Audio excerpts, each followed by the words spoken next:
Ночью со спутника наша планета выглядит как карта человечества. Города горят гроздьями огней, а между ними тянется темнота.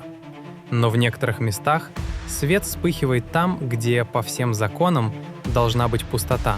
Ни улиц, ни домов, ни людей. Одна из таких точек — север Соединенных Штатов Америки. Безлюдная равнина, которая по ночам сияет ярче настоящих мегаполисов. На самом деле там нет ни единого фонаря. Все это зарево, сотни огромных факелов, круглосуточно сжигающих газ прямо под открытым небом. И это лишь крошечный фрагмент явления, которое охватило всю планету. Каждый год люди сжигают впустую столько газа, что его хватило бы, чтобы обеспечить энергией целый континент. В деньгах это десятки миллиардов долларов, буквально пущенных в дым за 12 месяцев. И происходит это в то самое время, когда сотни миллионов человек живут вообще без электричества. Зачем же тогда этот газ поджигают, вместо того, чтобы использовать? Ответ окажется куда более странным, тревожным и неожиданным, чем кажется на первый взгляд. Чтобы понять, почему газ сжигают, нужно сперва разобраться, откуда он вообще берется на нефтяных промыслах. Многие представляют себе нефть и газ как два совершенно разных ресурса, которые добывают порознь. На деле они часто идут рука об руку и залегают вместе, глубоко под землей, в одних и тех же пластах.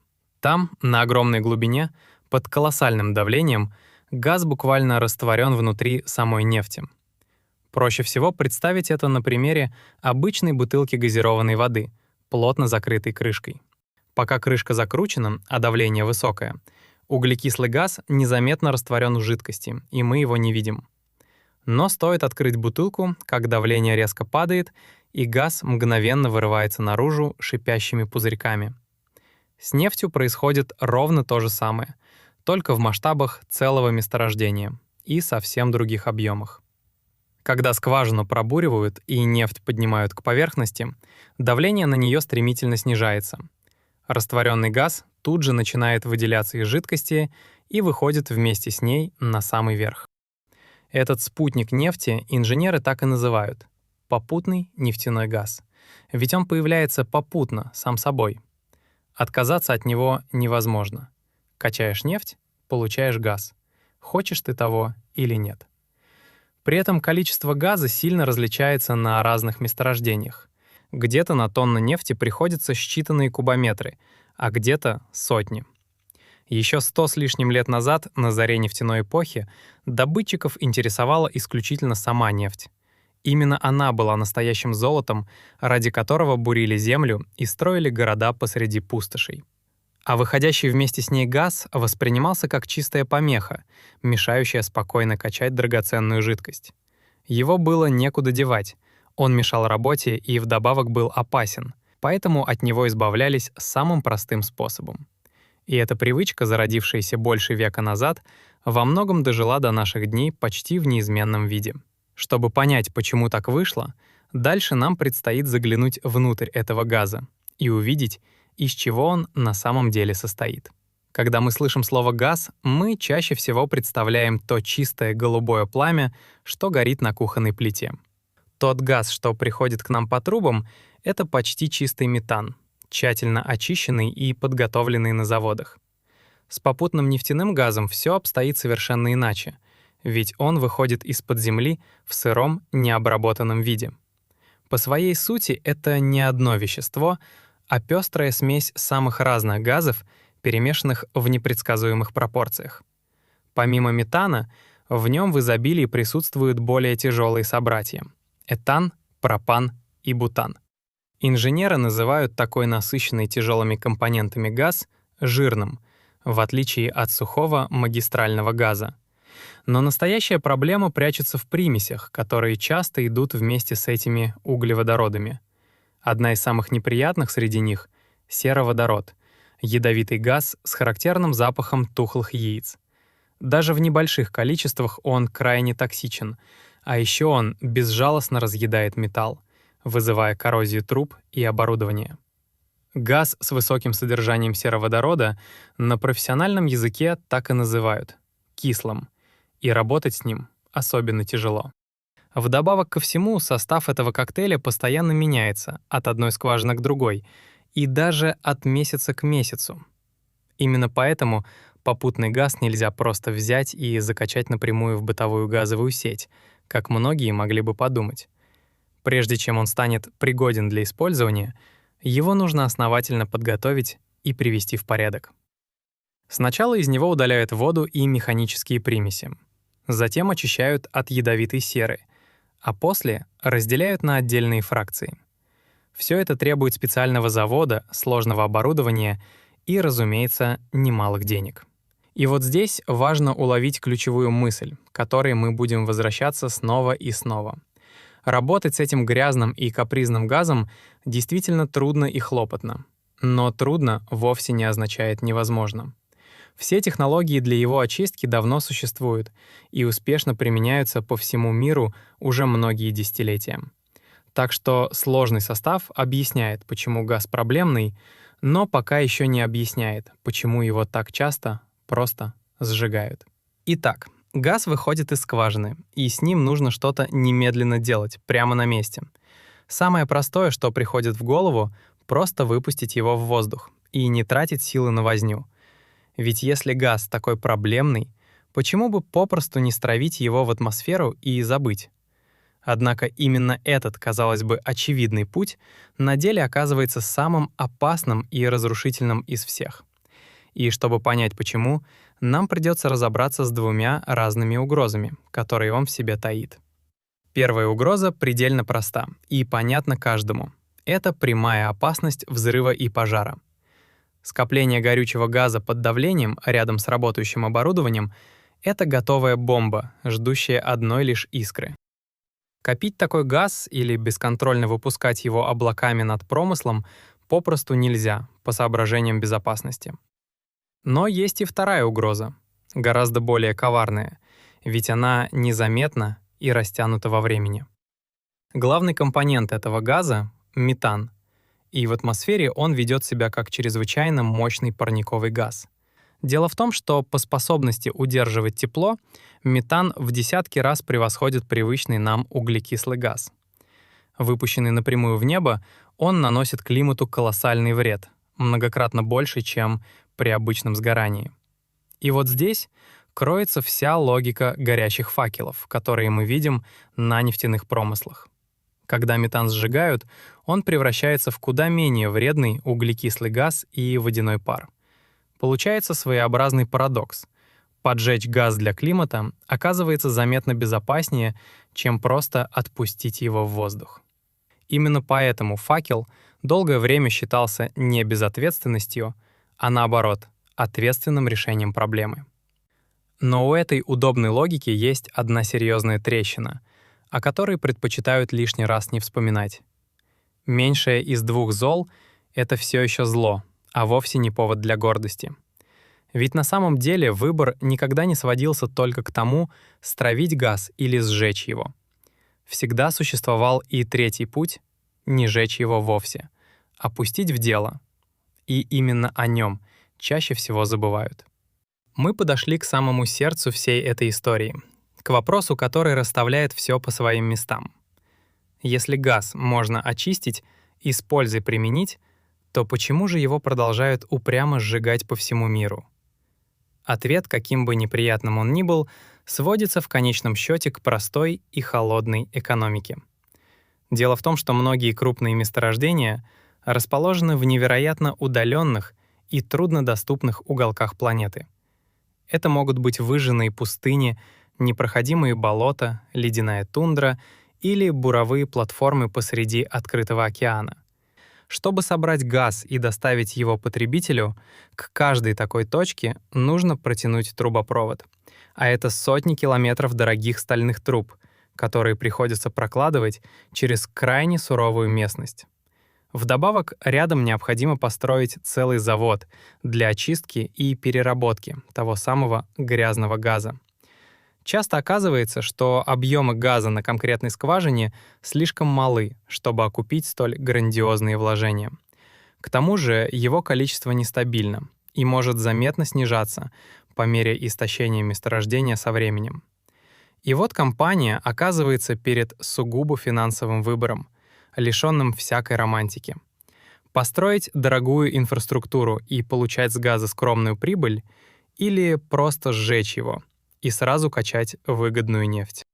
Слишком часто побеждает второй вариант, ведь сжечь газ оказывается банально дешевле, чем возиться с его спасением. Именно такое сжигание газа, которое вполне можно было бы использовать, специалисты называют рутинным. И крайне важно осознать здесь одну принципиальную вещь, которая меняет весь взгляд на проблему. Это сжигание не какая-то неизбежность, продиктованная законами природы или самой геологией. Это осознанное решение, продиктованное исключительно стремлением сэкономить деньги и время. Лучшие тому доказательства — те места, где государство законодательно обязало компании утилизировать попутный газ.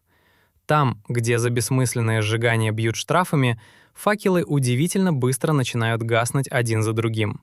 А значит, все дело не в невозможности, а в правилах игры и в том, что кому-то так попросту выгоднее. До сих пор мы говорили о факелах на нефтяных промыслах, где газ жгут просто потому, что его некуда деть. Но точно такое же пламя можно увидеть и совсем в другом месте, над нефтеперерабатывающим заводом. И вот здесь очень важно быть предельно честными, ведь причина этого огня совершенно иная. На таком заводе факел — это в первую очередь система безопасности, аварийный клапан последней надежды.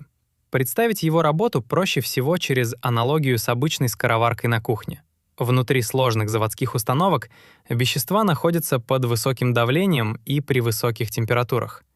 Если в каком-то аппарате давление вдруг начинает опасно расти, ситуация грозит обернуться разрушением и катастрофой. Чтобы этого не произошло, специальные предохранительные клапаны срабатывают и мгновенно сбрасывают излишки газа в факельную систему. Там этот газ безопасно сгорает высоко над землей, вместо того, чтобы разорвать оборудование изнутри. Именно поэтому мощная вспышка факела на заводе — это чаще всего признак нештатной ситуации. Такое происходит при внезапных сбоях, аварийном отключении электричества, а также при пуске и остановке установок. Нередко причиной становится плановый ремонт, когда оборудование нужно освободить и продуть от остатков газа.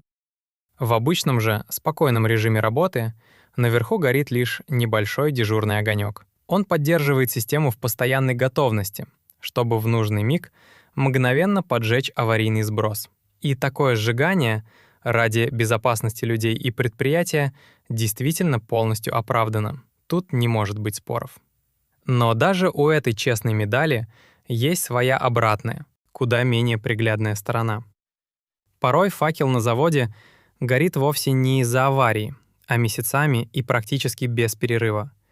Причиной тому — изношенное оборудование, утечки или банальное нежелание вкладываться в улавливание этого газа. А ведь современные заводы давно научились возвращать факельный газ обратно в свою же топливную сеть. Так что и здесь все сводится к выбору. Одни вкладываются в бережливость, а другие просто экономят на природе. Теперь давайте отойдем подальше и попробуем окинуть взглядом всю картину целиком, во всем ее масштабе. По отдельности, один факел на далеком промысле кажется чем-то мелким и совершенно незначительным. Но когда таких факелов по всему миру десятки тысяч, складывается уже совсем иная, поражающая картина. И увидеть ее во всей полноте нам помогают спутники, которые постоянно кружат высоко над нашими головами. Еще в 2012 году в космос был запущен специальный аппарат с чувствительными инфракрасными датчиками на борту. Эти приборы способны улавливать не просто свет, а именно тепло, которое исходит от каждого горящего факела. Благодаря им ученые научились с высокой точностью подсчитывать, сколько газа сжигается в любой точке планеты. И собранные цифры оказались по-настоящему ошеломляющими, заставляя иначе взглянуть на всю проблему. Только за один недавний год во всем мире было сожжено около 150 миллиардов кубометров газа. Это самый высокий показатель за без малого 2 десятилетия. И печальнее всего, что цифра не падает, а растет. Чтобы хоть как-то осознать этот объем, стоит перевести сухие цифры в понятное сравнение.